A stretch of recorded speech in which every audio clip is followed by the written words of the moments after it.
कि हमने अपने नौजवानों को कंट्रोल किया हुआ है, अगर कंट्रोल से बाहर हो गए तो हुकूमत के लिए बड़ी दिक्कतें पेश आ जाएंगी।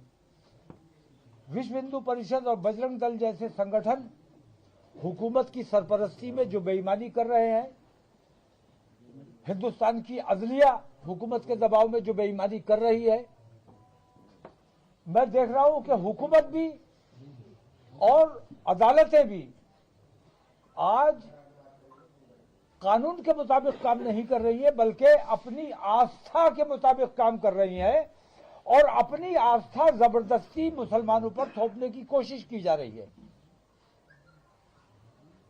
मैं ये कहना चाहता हूं कि अगर ये जुल्म ज्यादती इसी तरह जारी रहा, विश्व हिंदू परिषद और बजरंग दल जैसे आतंकवादी संगठनों को कंट्रोल नहीं किया गया, तो मुल्क के हालात खराब होने का अंदेशा है, जो हम किसी कीमत पर नहीं होने देना चाहते।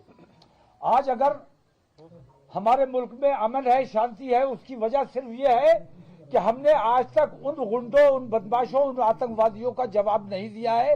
जिस दिन हमारा नौजवान जवाब देने पर मजबूर हो जाएगा, उस दिन मुल्क के हालात खराब हो जाएंगे। इसीलिए मैंने, जैसे आपने देखा होगा कि गीजर में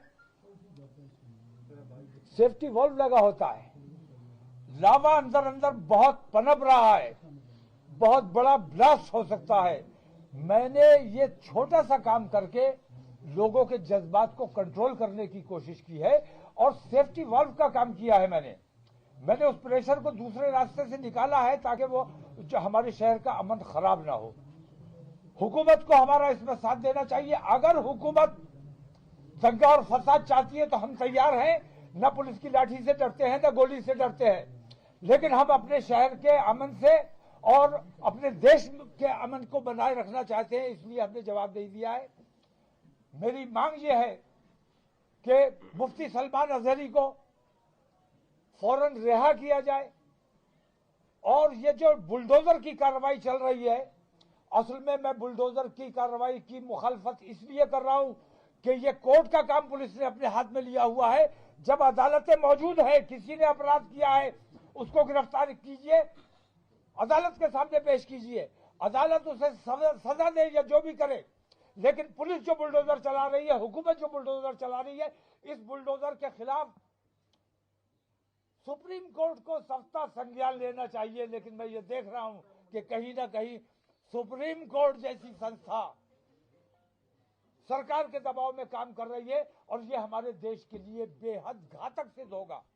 अगर देश में अमन चाहिए और भाईचारा चाहिए, जो हुकूमत की भी जिम्मेदारी है और हमारे सुप्रीम कोर्ट की भी जिम्मेदारी है, तमाम अदलिया की जिम्मेदारी है, अगर ये अमन व अमान बनाए रखना है तो बुलडोजर की कार्रवाई बंद होनी चाहिए और पुलिस को जो ज्यादा इख्तियारात दिए हुए हैं, उन इख्तियारात में कटौती की जानी चाहिए।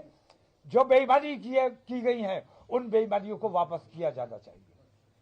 उत्तराखंड में जो बवाल हुआ है, हल्द्वानी में थाना फूंक दिया गया, वहां उत्तराखंड में जो कुछ हुआ है, हल्द्वानी में जो कुछ हुआ है, जिम्मेदार उसके लिए कौन है? धामी पागल हो चुका है। उसने ये देखा कि नरेंद्र मोदी ने, जब वो मुख्यमंत्री हुआ करता था, तब उसने गोधरा कांड कराया, फसाद कराया, मुसलमानों का कत्लेआम कराया, प्रधानमंत्री बन गया।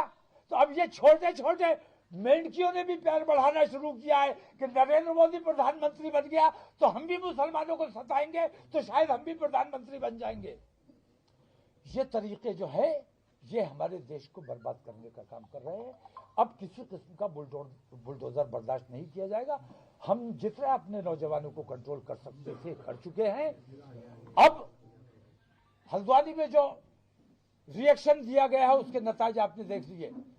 अगर जबरदस्ती वहां बुलडोजर ना चलाए, धामी उसका जिम्मेदार है, धामी के खिलाफ FIR होनी चाहिए, उसे गिरफ्तार किया जाना चाहिए और जिन लोगों की वहां संपत्ति नष्ट हुई है, उन लोगों की संपत्ति, धामी की जायदाद जब्त करके उससे उसकी भरपाई की जानी चाहिए।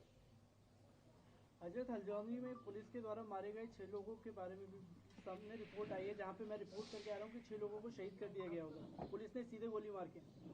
पुलिस सीधे ही गोली मारेगी, पुलिस पैर पे गोली नहीं मारेगी। पैर पे गोली मारी जाती है बचाने के लिए है। सीने पे गोली मारी जाती है, माथे पे गोली मारी जाती है मार डालने के लिए। और पुलिस, हुकूमत, हिंदूवादी संगठन, अदलिया, ये सारे के सारे आज हिंदुत्व की लाइन पर काम कर रहे हैं और मुसलमानों को हिंदुस्तान से खत्म कर देना चाहते हैं।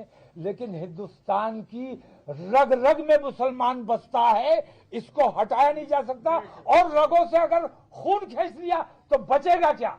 जिंदा कैसे रहोगे? और जिस तरह हिंदुस्तान की नस नस में मुसलमान है, उसी तरह मुसलमान के हर दिल में मुसलमान। जिनके बयानों से हंगामा लगातार बरपा। और देखिए एक बार